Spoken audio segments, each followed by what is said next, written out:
I received a dilemma from an anonymous lady. Thank you so much for sending it to us. It's titled Moving On from Toxic Christian Relationship. Okay. Toxic and Christian, hey. In the same It's sentence. a That's serious wild. one. It's Okay. a very possible kind of thing. Hi, beautiful ladies.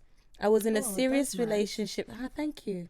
I was in a serious relationship with someone for just under 2 years, and he broke up with me out of the blue. Who else has been there before? Anyway, sorry, let me not do commentary. Sorry. At the time, there was no explanation, so I was hurt and angry. He was telling me before I was even his girlfriend that he was going to marry me. 6 months into the relationship, he took me ring shopping to find my size. And he created a shared Pinterest for our wedding and rings. He's forming. Be that as it may, well done, your English is very sweet. Be that as it may, I now see the breakup was for the best, as we are not compatible at all. Loving him was draining, as I wasn't getting the same energy back. Plus, he had a wandering eye throughout the relationship. Yes, read into that. Penny drop. Anyhow, I have learned so much on my healing journey. God has literally been pulling me through. I don't love him or have a desire to be with him now or anyone at the moment. But it's been 6 months and there is always something that reminds me of him, not in a good way. Things were great the first few months of the relationship, but then I think back to how he disrespected me over and over again, and I just poured more love into him. Why do we do this? I can honestly say I put that man and his needs before me. I'm not a victim. I have a part to play in the relationship ending, as I didn't love myself enough to leave earlier. Hearing his name or anything associated with him triggers me to feel hurt and betrayed. I'm not trying to understand him or the situation anymore, as it's exhausting and unnecessary. I just don't want to think about him at all and truly be free. I don't want to be his friend, as he doesn't deserve me in any capacity. However, we go to the same church and a few of our social circles overlap. How can I delete an ex who I see while still representing Christ? Help! Love you all, Anonymous. Mama. Wow, that was a lot.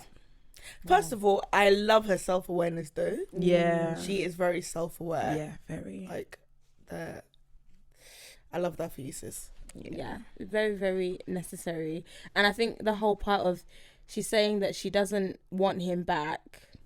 She has no desire for him. That anyone at that moment is like, oh,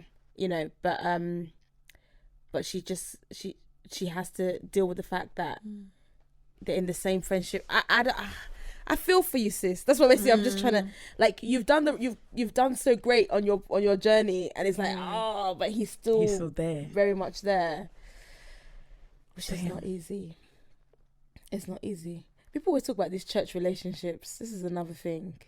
We've spoken about it before. Actually, church relationships. It's always a risk because you don't want to have to leave. I've heard of people leaving the church over because they have to see the person day in, day out, and sorry, week in, week out, and it's quite a lot. Yeah, I said that. I was like, if it doesn't work with Kev, I'm gonna go somewhere else. Seriously, 100%.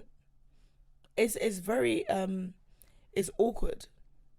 Like, I feel like it's very relative though to like how long you've been with the person, like the depth of it, how many people knew. Like, it depends. But I think there's certain things. Like, I hear what she says about at the end, like cutting someone off, and also sort of like being Christ-like and stuff like that. But like, you need to treat.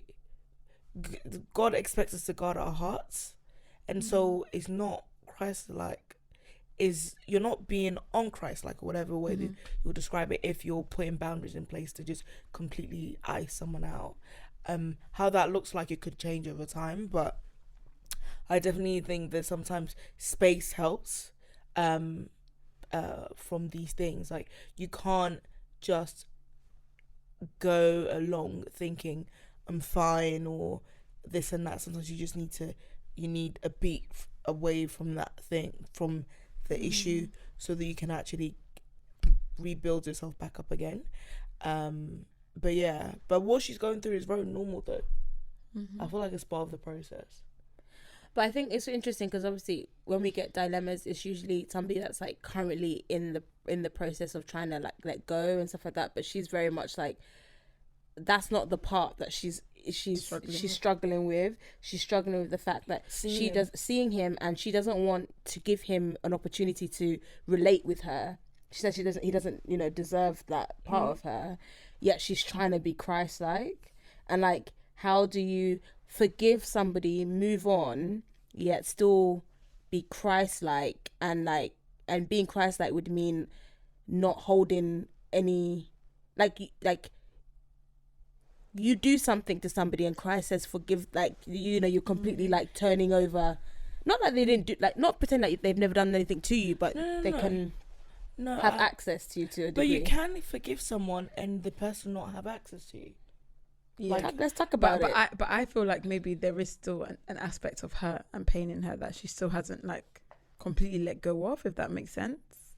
I feel like that. Yeah, because he said it's been 6 months. Yeah, after. Or something it's been like 6 months after it's the relationship. been 6 months, and there's so because I do feel like when you get to a place of whereby you're totally over something, you can still be quite civil with someone. You don't, like, saying hello to someone is not you giving yourself over to them or giving them access completely to you. Do you get what I'm saying? It's just, oh, we're in the same church, I say hi like I would say hi to any other person. Do you get what I'm saying? But it takes a lot to get to that place, and and you only get to that place when you're truly like, because it sounds like he still has a hold over her. Like she said, his name triggers her. Yeah. Okay, well, that's a huge indicator that you're still not over it. Yeah. And the pain is still there, even though it may not be huge, but it's still there a tiny bit. And when that little bit of pain has disappeared, even his name, you won't flinch. You're just like, oh yeah, so and so.